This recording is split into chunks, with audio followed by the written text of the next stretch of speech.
You're gonna need your original PS4 USB cable that came with your system. If you don't have this cable, then it may not work for you. And I will leave a link down in the description where you can pick up an official USB replacement cable for your PS4 controller. Okay, so connected your PS4 controller with the USB cable and then plug it into the front of your PS4. And now we're gonna put the PS4 into safe mode, which is gonna help us fix the black screen problem with the PS4. So in order to do that, you're gonna press the power button for about 7 seconds. You're gonna hear 2 beeps, so don't let it go until you hear those 2 beeps. Let's go ahead and do that now. That's the first beep.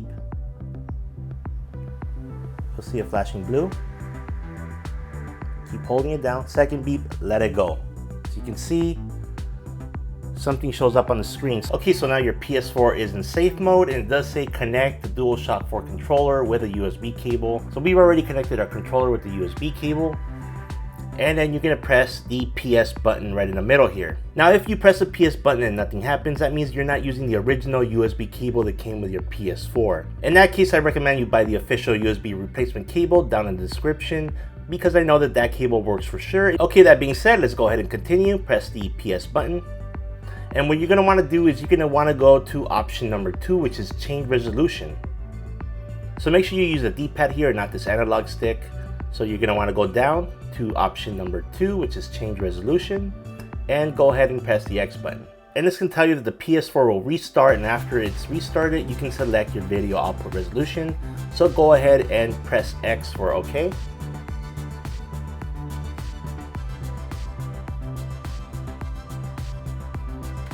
Okay, you should see the PS logo. And this is the important part right here. This is where you're gonna select your video output resolution. So you could try setting it to automatic, but if that doesn't work, I recommend that you set it to the resolution of your TV or monitor. So in this case, I have a 1080p monitor. I'm gonna go ahead and set it to 1080p. Okay, so as you see in the bottom here, it says press the PS button to use the controller. We're gonna go ahead and press the PS button.